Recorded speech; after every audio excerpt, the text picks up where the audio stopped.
C'est parti. Salut Jonathan. Salut. Merci d'être avec nous pour cette vidéo bonus sur la productivité. Ça me fait plaisir. On est super contents. Je suis sûre que tu auras plein de choses à nous apprendre, notamment. Je sais pas, mais on va essayer. Le sujet m'intéresse, donc c'est un bon point de départ. Le sujet t'intéresse. Et surtout, tu as bossé dans une entreprise qui, je pense, est super inspirante pour nos élèves sur plein de domaines. Je pense, donc on va dire, qu'est-ce que tu faisais avant? Tu bossais dans le service. Dans une boîte qui s'appelait Capitaine Train au départ, qui est devenue Capitaine Train ensuite et qui s'est fait racheter par une boîte anglaise qui s'appelle Trendline en 2016 du coup. Et donc en gros, c'était des concurrents de la SNCF. À la base, c'est ça. On s'est vraiment monté sur la proposition de valeur. On n'est pas content de voyager à la SNCF. Et donc, on était un site alternatif pour acheter des billets de train sur Internet de manière plus simple, plus rapide, avec un meilleur service client. Et donc, justement, mon job là-bas, c'était... en fait, j'étais le premier recrutement non technique dans la boîte sur un projet qui est très technique parce qu'il faut se connecter à des transporteurs. Donc, il y avait beaucoup de développeurs. Et donc, j'ai fait pas mal de choses là-bas, mais principalement, mon job, c'était de m'occuper des clients, en fait. Ce qui, d'ailleurs, en disait assez long sur l'ADN de la boîte. Quand votre premier recrutement non technique est quelqu'un dont le job va être de s'occuper des clients, c'est vraiment que nous, en fait, ça définissait vraiment notre proposition de valeur. On se battait pas sur les prix c'était ceux des transporteurs. On se battait juste sur une meilleure expérience d'achat, donc à la fois par le produit, par l'ergonomie, les interfaces, etc. Et après, les relations qu'on essayait d'avoir avec les clients, et je pense que ça rejoint pas mal ce que fait Live Mentor sur les aspects communautaires, etc. On avait vraiment essayé d'avoir... On est loin, parce qu'il faut savoir que quand même le service client chez Captain Train, c'était un truc assez fou. C'est-à-dire que c'est vraiment, le but, c'est de produire du bonheur pour le client. Ils ont, j'ai l'impression qu'ils ont gardé un seul indicateur, c'était le temps de réponse, être ultra rapide. C'est un truc effectivement... Donc en termes d'organisation, en termes de je bosse dans l'urgence, je pense que c'est un bon exemple pour savoir comment s'organiser. Et donc voilà, déjà première question, toi tu étais tout seul à la base, à la fin vous étiez une quinzaine sur le support client. Vous avez eu un nombre de clients qui n'a cessé de croître, j'imagine. Comment est-ce que tu t'organises concrètement quand ton job, c'est d'être dans la réponse, pas instantanée, mais quand même au tac, c'est-à-dire que comme ça, on se dit, putain, il subit le flux qui lui arrive constamment. Comment est-ce que tu gères ça? C'est un peu ça, la première image qu'on a du job, c'est d'affronter une pile de ce qu'on appelle des tickets dans le jargon. Et voilà, comment on s'organise pour répondre le plus vite possible à tous ces gens-là. Donc déjà, nous, on faisait du service client que par email. C'est un truc quand même important à préciser. On faisait pas de téléphone, enfin pas en tant que canal entrant en tout cas. On faisait pas de chat non plus parce qu'en fait, c'était très compliqué pour nous de répondre vraiment dans l'instantané, quoi. À chaque fois, on avait besoin de se connecter à la place du client, de voir, parce que le train c'est très compliqué, et ça génère un million de cas particuliers, et donc à chaque fois on avait besoin de voir quels étaient le trajet, avec quel passager, quelle carte de réduction, quelle date de naissance, quel transporteur, etc. Donc ce qui fait que c'était compliqué pour nous de donner des réponses comme quand on appelle vraiment du tac au tac. Donc du coup on fonctionnait par email, on n'avait pas forcément besoin de passer des heures à chercher. Mais ça, c'était hyper important dans le côté satisfaction parce que les attentes des clients sont pas du tout les mêmes quand ils envoient un email à une entreprise, à son service client, que quand ils les appellent. Tout de suite, les attentes de réactivité sont beaucoup plus fortes. Donc nous, en général, quand on envoie un email, on s'attend pas à avoir une réponse. Et nous, clairement, si on avait fait du téléphone, on aurait été incapable de tenir des délais comme ça. Mais là, vu qu'on était bien en dessous des attentes des gens et qu'on répondait sur la fin, quand je suis parti, on était entre une demi-heure et 1 heure de temps de réponse médian. Forcément, les gens étaient super contents parce que ils s'attendaient pas du tout à ça. Et comment est-ce que tu t'organises quand tu as un fou? J'ai un peu dérivé de les questions. Donc nous, c'était vraiment dans l'ADN de la boîte. Et comme j'ai dit tout à l'heure, vraiment la boîte se définissait en grande partie sur la qualité de son service client. Donc vraiment, on se levait pour ça, quoi. On était là pour nos clients. Et après, en termes d'organisation, on était très bien outillé, je pense, même si c'est pas le plus important. Le plus important, c'est de bien définir la gestion de son temps, mais malgré tout, nous, les outils qu'on utilisait étaient par exemple, l'outil de gestion des tickets qu'on avait, c'était notre maison, quoi. On passait, et il y a beaucoup de gens qui sous-estiment à fond la pertinence d'un outil de back-office, par exemple. Souvent, c'est le truc qui est pas du tout prioritaire. Voilà. On préfère passer son temps sur le produit que voient les clients. Nous, on considérait vraiment le back-office avec autant d'importance que le produit que voyaient les clients, parce que ça permettait au support d'être efficace pour répondre aux gens, du coup de leur répondre plus vite et aussi d'absorber une plus grosse charge. Et sinon, je pense que dans l'équipe, on était assez efficace parce qu'il y avait assez peu de management, les gens étaient très autonomes. Alors le process de recrutement était vraiment très dur, mais une fois que les gens étaient arrivés au bout et qui rentraient dans l'équipe, vraiment ils avaient toute la latitude pour bosser comme ils voulaient, s'organiser comme ils veulent, et sans qu'un manager soit là pour leur mettre des bâtons dans les roues, et qu'au contraire ils puissent être derrière eux et pour faire ce qui pour moi est le vrai management. C'est plutôt une démarche comment je peux t'aider pour être meilleur dans tes projets, plus que de mettre des validations ou des barrières qui ne sont pas forcément utiles, quoi. Ouais, mais alors ça, on se dit intuitivement, ok, mais toi tu bossais quand même de Lyon, tu étais à distance, tu as une équipe qui grossit. Comment est-ce que tu me dis, ok, en fait, on mise tout sur le recrutement et ensuite ils s'adaptent, ils prennent la machine en route et ils se débrouillent? C'est ça que tu veux dire? Ouais, on essayait vraiment de tester le plus tôt possible, de recruter des gens qui avaient compris notre vision du service client et du coup qui voyaient pas ça comme le service client tel qu'on l'imagine traditionnellement, donc un job très répétitif, très scripté et tout. Nous, c'était vraiment au centre de la boîte. Donc forcément, on recherchait des profils qui étaient beaucoup plus qualifiés, on va dire, que ce qu'on voit généralement dans l'univers des services clients. Ouais. Et après, sur le côté, tu disais, moi, effectivement, donc la boîte était à Paris, moi j'habite à Lyon, et dès le départ, en fait, on a eu des gens qui bossaient en télétravail la plupart de leur temps, et ça, c'est un peu contre-intuitif, mais en fait, moi, je pense que ça nous a donné des super réflexes de communication asynchrone. Non, c'est quoi la communication au sein de la boîte. Asynchrone. Asynchrone, c'est l'opposé du temps réel, c'est-à-dire que, en gros, toute la connaissance qui se diffusait dans les discussions dans la boîte, il faut prendre le réflexe de tout écrire. Et quand il y a des gens à distance, on est obligé de le faire parce que s'il y a des gens qui sont pas là dans la salle pendant une réunion ou quand il y a des discussions, tout ce qui est dit à l'oral, ça s'évapore et il y a plus de traces. Alors que si on écrit tout, ça permet de pas être dépendant d'un lieu ou d'un moment où il faut que tout le monde soit du coup s'interrompre dans ses tâches actuelles pour juste être là au même moment, alors que c'est pas forcément assez nécessaire. Donc nous, dès le début, le fait d'avoir des salariés comme moi qui habitaient à Lyon, qui étaient en télétravail, on a pris le réflexe d'avoir toutes nos discussions par écrit, donc par des outils de discussion, enfin des trucs que tout le monde connaît, Slack, etc. Mais surtout parce que Slack retombe quand même dans le côté temps réel et ça peut vite devenir aussi très chronophage de tout le temps se faire interrompre et tout.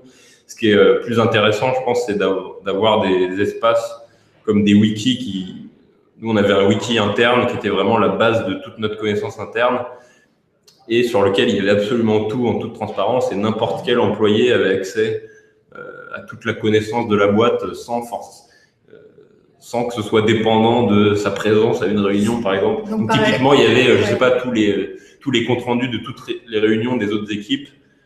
Et ça a une valeur énorme, quoi. Si on était dans une autre ville ou si on n'était pas là, juste de pouvoir rattraper et comprendre, documenter toutes les décisions aussi. Souvent, les problèmes, ce qui se passe dans les boîtes où il y a un peu de croissance et où il y a des équipes qui grossissent et il y a de plus en plus de tentations de faire des silos, etc. Quand tout est écrit sur le wiki et qu'il y a une grosse transparence sur tous les sujets et que n'importe qui peut comprendre pourquoi telle décision a été prise, ça a une valeur énorme. Et pour recentrer un peu sur la productivité, je pense qu'il y a une perte de temps énorme dans la plupart des boîtes sur l'aspect diffusion de l'information, quoi. Ouais. Il y a plein de managers dont le seul job, en fait, et c'est pour ça qu'ils font de plus en plus de réunions et c'est vraiment le cercle vicieux, et juste de répéter des informations parce qu'elle se diffuse juste à l'oral et du coup, ça demande que des gens soient présents. Donc c'est ça, pour moi, l'intérêt de l'asynchrone, c'est on écrit tout et ensuite les gens peuvent le lire, pas forcément à un moment qu'on aura décidé qui va interrompre ce qu'ils sont en train de faire, mais quand ils auront du temps pour le faire. Et voilà, et diffuser un texte, voilà, ça se propage beaucoup plus facilement. Ça, c'est une matière de réflexion, non seulement, je pense, à l'intérieur d'une boîte, pour mieux communiquer, ne pas avoir de perdition d'informations, mais je pense aussi quand on crée sa boîte et qu'on a affaire à plein de parties prenantes, de créer un outil de communication interne entre des gens qui n'ont pas forcément l'habitude de communiquer, ça peut être un fournisseur, dans toute la chaîne de valeur, ça va être super intéressant que tout le monde soit au courant de tout, des délais, d'avoir un outil de transparence et de communication. C'est assez original. Il y a peu de boîtes qui le font à fond dès le départ. Au début, c'est souvent le fondateur qui prend tout en charge, qui a ses notes et tout, et qui organise, qui gère, qui répartit. Et de se dire qu'on va direct mêler, et pourquoi pas faire intervenir le client aussi, le mettre aussi, on pourrait imaginer un truc un peu plus transparence sur ça. Hyper intéressant. Nous, typiquement, tous les tickets des clients, donc on fonctionnait tout par email, et du coup, n'importe qui pouvait lire. C'est le premier truc que j'ai fait quand je suis arrivé dans la boîte. J'ai lu tout l'historique de tous les tickets, de tout ce que nous avaient demandé les gens jusque-là. Et ça, en termes d'appropriation de culture et qui permet d'être plus efficace après, c'est énorme, quoi. Et de manière générale, ce qui est génial avec l'écrit, c'est que ça permet une diffusion de l'information qui est absolument incomparable avec le côté instantané et qui s'évapore des discussions temps réel. Alors, je ne suis pas en train de dire qu'il faut non plus, c'est hyper important de se parler, et il y a plein de trucs que ne permet pas l'oral, mais pour ce côté, diffuser l'information à un nombre important de personnes qui potentiellement sont aussi très intéressées par tout ce qui se passe, c'est important. Nous, ça nous a vachement aidé, je pense, de prendre le réflexe vraiment de tout écrire. Et c'est pas un truc très naturel, quoi. Si tout le monde est autour de la même table, bien sûr, on va préférer se parler. C'est pour ça que je dis, nous, le fait dès le début du projet, on avait des gens qui étaient dans une autre ville, on était obligé de tout écrire. La contrainte a fait c'est un des trucs qui nous a permis de mettre à l'échelle un peu notre culture et qu'on a réussi à garder sur la préoccupation des clients, par exemple, quelque chose de super fort, même jusqu'à quand je suis parti, on était 60, on était vraiment devenu une assez grosse équipe et tout le monde avait gardé les valeurs, ce qui définissait vraiment l'entreprise, l'était approprié. Pour moi, en grande partie, grâce à ça. Et j'y pense d'ailleurs pour les copywriters qui nous regardent et tous ceux qui essayent de trouver des lignes éditoriales.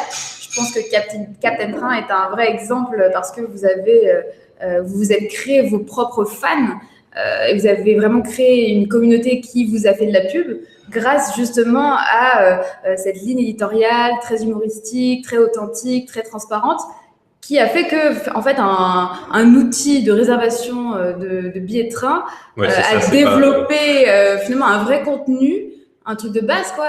Tu te dis, ok. Il y avait des gens qui attendaient ta newsletter comme le Messie, quoi. C'était. C'est vrai qu'on avait des bons retours là-dessus. Je le résumerai de la façon suivante, c'est que la plupart des boîtes vont plutôt mettre beaucoup d'efforts dans l'acquisition de nouveaux clients. Et nous, on considérait que ça, c'était pas tellement notre rôle de marketing, on va dire, que ça, c'était le rôle de nos clients existants. Et donc, nous, on misait vraiment tout surtout au début. Après, au bout de quelques années, on a commencé à faire du vrai marketing, on va dire, plus traditionnel et tout. Mais ce qui nous a permis de vraiment grossir au début, c'était une croissance très organique comme ça, juste parce que les gens parlaient de nous à leurs amis, quoi. Ouais. Donc, nous, on se concentrait à fond sur notre produit, à fond sur avoir des relations authentiques avec les gens.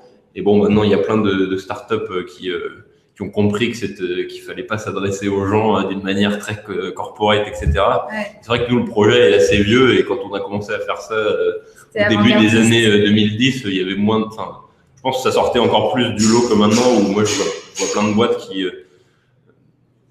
sur le community management en général, par exemple, c'est devenu maintenant, même les grosses boîtes se mettent à avoir un langage un peu détendu, etc. Mais c'est vrai que nous, au début, je pense que ça sortait un peu plus du lot. Ouais. Mais l'idée, c'était vraiment d'avoir une relation authentique et un peu opposée. En plus, nous, on était dans une industrie très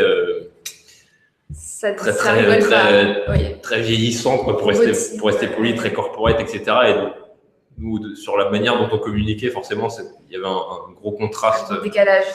Ouais, donc, petite piste à retenir peut-être, ce serait au début d'un lancement de projet, chouchouter la communauté, la petite communauté qui est autour de nous, vraiment la valoriser, car elle va nous ramener aussi des gens. L'acquisition client, c'est aussi tout simplement… C'est comme ça qu'on a grossi. Alors forcément, ça va peut-être aller moins vite qu'une grosse campagne d'acquisition très ciblée, etc. Mais c'est durable aussi. Mais voilà, c'est ça la différence pour moi, c'est que du coup, les gens qui arrivaient chez nous, c'était vrai. Nous, on avait des taux de rétention assez incroyables. Le chiffre, c'était à peu près 70%. Il y avait 70% des gens qui avaient acheté une fois chez nous, avaient acheté plus d'une fois en fait. Ouais. Et en gros, après, c'est un marché très particulier où du coup, il y avait très peu d'acteurs pour acheter ces billets de train en ligne. En gros, c'était soit Voyage SNCF, ce qui s'appelle maintenant Oui SNCF, donc acteurs très établis, etc. Ou nous, le petit trublion qui arrive. Mais c'est vrai que ce qui a fait le succès de la boîte, c'est que les gens qui arrivaient chez nous avaient globalement du mal ensuite à revenir à une autre expérience d'achat. En fait, le contenu, la réactivité et le côté authentique, vraiment a créé une adhésion et tu faisais partie de la famille, tu étais traité comme un être égal et non pas un gugus qui vient juste acheter un numéro, c'est ça, un numéro. Très clair. Et est-ce que tu as des outils? On a souvent des élèves qui sont à la recherche d'outils pour produire plus rapidement, plus efficacement. Alors, sur les sujets de service client, il y a un truc hyper intéressant qu'on peut appeler l'expansion de texte. Alors, il y a plusieurs logiciels qui font ça. Il y a Text Expander qui est très connu sur Mac. Il y a Atext. Et moi, mon chouchou, c'est un logiciel Mac qui s'appelle Alfred. D'accord. Qui fait tout un tas de choses, mais donc juste pour continuer donc ça permet de déclencher l'écriture d'un texte de la taille qu'on veut en fait pour enregistrer n'importe quoi. Ça peut être des réponses très longues ou juste des intros, des signatures. En fait, du texte qui se déclenche à partir d'un raccourci clavier. En fait, c'est pour traiter, j'imagine, des tâches qui sont un peu répétitives et les automatiser de façon à ne pas perdre de temps sur des choses qui n'apportent pas de valeur qu'un robot peut faire à ta place. Surtout sur l'écriture où si on réécrit tout du départ à chaque fois, on va passer beaucoup de temps à se relire, etc. Alors que si on a Alors nous, on n'était pas du tout dans l'optique du service client qui déclenche des scripts. C'est pas du tout pour en arriver là, mais il y a toujours des trucs qui se répètent un peu. Et en gros, moi, mon utilisation principale d'Alfred, du coup, c'était à chaque fois que je me rends compte qu'il y a un truc que je retape plusieurs fois, et ben, je prends le temps d'en faire ce qu'on appelle un snippet, c'est-à-dire un texte préenregistré qui, du coup, derrière, va se déclencher avec juste un raccourci clavier. Et du coup, je sais qu'il n'y a pas de faute dedans, je sais que j'ai pas besoin de me relire parce que je me suis relu beaucoup au moment où j'ai créé le modèle. Et ça, je pensais que tous les gens des services clients utilisaient des outils comme ça. En fait, pas du tout. Je découvre plein de boîtes qui connaissent pas du tout. Et donc, Alfred, moi, c'est vraiment l'outil central de productivité sur Mac parce que non seulement il fait de l'expansion de texte, mais il fait aussi plein de choses. Il permet d'optimiser plein de micro-tâches en fait qu'on fait des centaines de fois par jour, lancer une URL, lancer un site, avoir un gestionnaire de son presse-papier, c'est-à-dire retrouver les trucs qu'on a copiés et qu'on veut peut-être coller un peu plus tard, qu'on avait oublié. Alfred, moi je suis tellement, je suis un gros fanboy, j'en ai fait un article pour ceux que ça intéresse, pour essayer de faire découvrir aux gens à quel point le truc est surpuissant et en général, une fois qu'on a découvert ça, c'est compliqué de revenir en arrière. Et il y a un équivalent sur PC? Alors du coup, j'utilise pas moi je suis sur Mac, donc je connais moins bien les autres OS, mais sur donc ce qu'on appelle l'expansion de texte, il y a un outil fait par un petit français qui s'appelle BifText, qui a priori fait. Donc j'ai pas testé parce que je suis pas sur PC, mais a priori ça fait très bien le job et le développeur lui-même était frustré de ne pas avoir ça sous Windows, du coup il a pris le truc à bras le corps. Voilà. Après, je pense que c'est moins complet que Alfred qui, comme je disais, on pourrait passer très longtemps dessus, ça fait vraiment beaucoup de choses. Je conseille du coup à ceux qui nous regardent, et moi-même je vais aller jeter un coup d'œil sur ce Mac pour aller voir tous les raccourcis qu'on peut utiliser et qui nous font gagner du temps. Finalement, c'est vrai qu'on a plein de micro-tâches, peut-être se poser quelques minutes et se dire, bon, bah, tiens, aujourd'hui, qu'est-ce que j'ai répété dans ma journée, et de se poser, de se prendre une petite heure et se dire, bon, bah, est-ce que finalement je peux pas l'automatiser, ce mail que j'envoie à ce fournisseur tous les lundis après-midi, est-ce que finalement je peux pas l'automatiser, laisser des blancs juste où je vais peut-être juste adapter au fur et à mesure, mais faire juste des modèles. Des modèles, très clair. Et maintenant, dis-moi. Et non, c'est intéressant la réflexion, parce qu'il y a beaucoup de gens qui se focalisent beaucoup sur les outils. Et pour moi, c'est un peu ce qui doit arriver. En fait, c'est pas le plus important, quoi. Donc, les outils, ça permet d'optimiser plein de petits trucs à la marge, et ce qui donne beaucoup de plaisir au quotidien, etc. Mais pour moi, c'est dans la réflexion vraiment sur la productivité, c'est un peu ce qui doit arriver un peu plus tard. Le plus important, c'est la manière dont on gère son temps et le pouvoir de dire non à la plupart des sollicitations, aux notifications, à tout ce qui va être des interruptions, pour être capable de se dégager du temps pour vraiment avancer sur les sujets importants, quoi. Et on se définit autant par tout ce qu'on fait pas. Et aujourd'hui, c'est de plus en plus dur de pas se faire accaparer son temps par pas forcément des gens, mais des applications. Et il y a plein de gens très intelligents qui réfléchissent de manière collective. Il y a la bataille de son attention, vraiment. Et pour moi, le truc le plus important dans la productivité, c'est d'être capable de se dégager des longues plages de temps sans interruption pour vraiment avancer sur les choses qui sont importantes pour nous, quoi.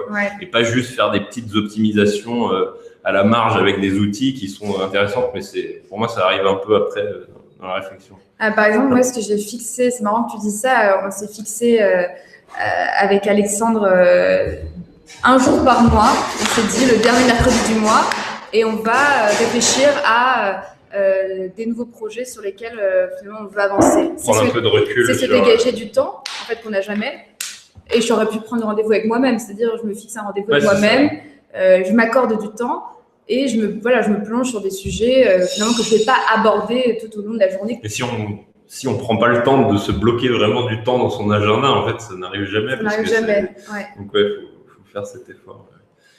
Très clair. Ce qui est marrant, c'est que du coup là en ce moment, je lance une nouvelle boîte. Donc, tu as quitté pour ça fait quitté cette boîte. Voilà, je bosse sur un nouveau projet qui est un outil aussi. Qui est un outil de ressources humaines pour gérer une grille salariale, en gros, pour le dire vite.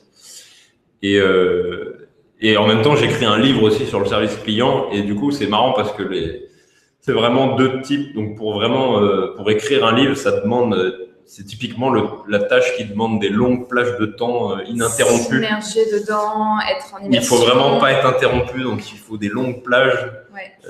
Et donc ça, c'est à peu près l'opposé de ce qu'on a dans le quotidien d'un entrepreneur qui démarre, qui a besoin qui est super réactif à tous les débuts de sollicitation. Donc ça, très compliqué à gérer. Et moi, pour vraiment avancer sur mon bouquin, j'étais obligé de dire ok, aujourd'hui ou cet après-midi, là, je suis complètement off sur ma boîte et sinon, j'avancerai jamais sur les... Tu n'étais pas traversé, humainement quand même. Si, c'est très dur. Traversé par les trucs que tu as vus hier, des idées. C'est super dur, mais du coup, faut vraiment essayer de se bloquer et de minimiser les interruptions, surtout pas laisser son client mail ouvert toute la journée, fermer Slack, fermer les interruptions. Je pense que c'est l'ennemi numéro 1 de les notifications. Les notifs, ça c'est la règle de base, enlever toutes les notifications, sauf du coup vraiment les trucs. En fait, ce qu'on se rend compte, c'est qu'il y a sur les notifications Slack par exemple, c'est pour ça que j'adore la synchrone et qui s'éloigne un peu du temps réel et qui permet de structurer un peu mieux les messages plutôt que d'avoir l'impression que tout le temps toujours un truc urgent. En fait, il y a assez peu de trucs urgents qui peuvent pas attendre au moins quelques heures, quoi. À part si après ça dépend des jobs et tout, mais à part si l'immeuble est en feu et de toute façon on va le voir d'une autre manière, il y a assez peu de trucs qui demandent qu'on s'interrompe dans ce qu'on est en train de faire et qui demandent notre attention immédiate, quoi. Et le problème de Slack, c'est que tout de suite, on a plein de notifications. Enfin, tout le monde a connu ça, je pense. On arrête Slack pendant quelques heures, on revient, on a l'impression que le monde a changé, qu'on a raté plein de trucs et tout. C'est pour ça que moi, j'aime beaucoup les approches plus asynchrones, donc différées. Bon, ouais, un peu plus structurées. Et donc, il y a des outils qui font ça très bien. Mais toi, dans ton quotidien, donc par exemple, tu t'es dégagé des journées entières pour lire et des journées pour lire, surtout écrire, et des journées dans lesquelles tu bosses. Blocs de temps. Des blocs de temps. Des blocs tu de fais temps. Ça au fur et à mesure. Tu t'es pas dit bon, pendant un mois, je pars, je fais mon livre. Non, parce que là, ça aurait été compliqué de vraiment rien faire pendant un mois. Donc, c'était des trucs un peu plus localisés. D'accord. Mais sur le concept, je sais pas comment dire en français, mais time boxing, quoi, de vraiment s'allouer des plages de temps des créneaux, pour faire ce qui est important, vraiment, qui compte pour nous, qui n'est pas toujours le plus urgent, c'est toujours la difficulté entre analyser ce qui est important et non urgent ou l'inverse. Est-ce que tu prends ce temps-là, par exemple, tu planifies quand le temps que tu vas passer dans ta semaine? Tu prends par exemple un dimanche et tu regardes qu'est-ce que tu vas faire, ou à quel moment tu décides? Oui, ça m'arrive de prendre un peu de temps justement pour… Après, je pense qu'il ne faut pas non plus tomber trop dans la… souvent, les planifications qu'on fait, c'est globalement, on n'est pas très bon en fait pour évaluer le temps que va nous prendre une tâche. Ça, c'est super important. Mais il y a des gens qui vont se prendre la tête, qui vont se dire, OK, dimanche de 18 à 19, je vais tout allouer, machin, puis en final, bon… Après, il y a un autre truc par rapport aux deadlines, etc., c'est que généralement, on prend toujours 100% du temps qui nous est alloué pour faire une tâche. Ouais. Et donc, si on a tous connu ça, si la deadline est loin, globalement, on va… Oui. C'est extrêmement rare qu'on finisse le truc 2 semaines avant. On va toujours, au mieux, terminer juste. Donc vraiment, Et donc, c'est pour ça que des fois, le fait de se dire, de toute façon, là, je sais pas, je pars du travail, pour ceux qui sont dépendants d'un bureau, je pars à telle heure, et c'est comme ça, et voilà, parce que ça détermine, on a toujours tendance à prendre tout le temps qui nous est alloué de toute manière, quoi. C'est très, l'humain a du mal à lutter contre ça, quoi. Ouais. Donc, c'est bien de mettre un peu un cadre. Après, faut pas non plus, je pense qu'il faut essayer de garder une flexibilité en fonction de la manière. C'est des sujets très personnels, quoi. Donc, tu ne fixes pas des objectifs, par exemple, pour ta boîte. Tu ne dis pas mes objectifs aujourd'hui, mes objectifs cette semaine, mes objectifs ce mois-ci. Non, assez peu. Après, c'est assez personnel, mais des fois, je m'alloue des plages de temps où vraiment, là, j'ai un objectif, il faut que j'ai avancé, il faut que je sois arrivé à telle étape à la fin de ce temps, sinon ça va pas, quoi. Mais sinon, je suis pas encore dans une logique très tac, objectif. Il y a quand même une part d'intuition, de spontanéité. Et je pense qu'on n'est jamais aussi efficace que sur les trucs qui viennent et qui nous arrivent à nous. Par exemple, j'hésite pas quand je vois que je suis vraiment à fond dans un truc et que ça prend plus de temps que ce que j'aurais imaginé au départ. Oui, tu continues. Là, je me dis je me rends compte souvent comment on évalue ce genre de décision, c'est qu'on regarde ça avec beaucoup de recul, genre quelques années plus tard. Et souvent, on se dit, mais qu'est-ce que j'en avais à faire là de passer 1 heure de plus, je sais pas, avec cette personne avec qui j'ai noué vachement de liens, par exemple. Ouais. Et ça, plusieurs années plus tard, en fait, ça a vachement de valeur par rapport à se dire, non, là, je dois m'arrêter à telle heure. Donc, moi, j'essaie toujours de raisonner le plus possible à long terme. Et des fois, on fait des trucs qui ont pas l'air d'avoir beaucoup d'intérêt sur le moment et qui, en fait, plusieurs années plus tard, ont vachement de valeur. Donc, c'est pas évident à faire. Mais une bonne manière de sentir ça, je pense, c'est quand on prend plaisir, quand on est vraiment passionné par un truc, on n'est jamais aussi efficace que dans ces moments-là. Et là, quand on a atteint ce que certains appellent ce niveau de flow, quand on est, je sais pas, il y a ça dans l'écriture, il y a ça dans les gens qui codent, dans plein d'activités un peu créatives, voilà. Et là, je pense qu'il faut vraiment pas s'interrompre dans ces moments-là parce que c'est là où il y a le plus de valeur dans ce qu'on crée, à mon avis, quoi. Très clair. Et dernière question. Toi, là, tu me dis, tu as quand même plein de projets aujourd'hui. Oui. Tu as des projets perso, des projets pro. Et tu n'as pas des moments où tu me parles de s'allouer des plages horaires, de se concentrer, tu me parles de flow, d'être à fond. Comment est-ce que tu gères le fait d'avoir plein de fenêtres ouvertes? Voilà. On a plein d'élèves qui sont parents, qui sont profs, qui lancent leur boîte perso le soir, qui aident leur mari sur du community management entre midi et deux, qui ont plein de trucs. Est-ce que tu as des astuces, toi, dans ta vie, des choses que tu as retenues, des apprentissages pour justement se concentrer, être à l'instant présent et un peu fermer les portes et les ouvrir une par une, quoi. Sans revenir sur ce qu'on a dit sur vraiment s'allouer des plages et tout, moi je pense que ça revient aussi sur ce qu'on disait sur le savoir dire non, etc. Moi, je pense qu'on n'est jamais aussi efficace que quand on a... Il y a une boîte que j'adore, Basecamp, le CEO disait, je crois, la meilleure manière de venir à bout de sa to-do list, c'est d'avoir moins de choses dans sa to-do list. Je suis complètement d'accord avec ça. C'est vraiment ça qui va se permettre de se focaliser sur un nombre de choses très réduit. Et les autres, il faut essayer de les archiver dans son cerveau, quoi. Donc, c'est-à-dire, c'est pas qu'on va les oublier, mais se dire que on va pas s'en occuper maintenant. Et donc, moi, typiquement, là, cette année, la même année, je lance ma boîte, j'écris un bouquin, je vais me marier, j'ai un nouveau projet de basket. Ne faites pas ça. Ne faites pas ça la même année. Et faut pas se surestimer sur sa capacité à... Faut pas hésiter. Je pense que plus on a de choses, après, il y a un côté charge mentale qui fait qu'on va être moins bon dans chacun des trucs. Et donc, la première règle, c'est peut-être d'accepter moins de trucs au départ, ou c'est pas forcément de les refuser, mais c'est pas ma priorité sur le moment. Et je sais que si je dis oui à trop de choses, du coup, ça va pas me permettre d'être bon sur ce qui compte vraiment pour moi. Donc, savoir dire non. Savoir dire non, je pense que c'est un des trucs. En tout cas, merci d'avoir dit oui pour cette interview, d'avoir libéré un peu de temps. Et les travaux dans la cour vont mettre fin à cette interview. Merci Jonathan. Merci, salut. Salut à tous.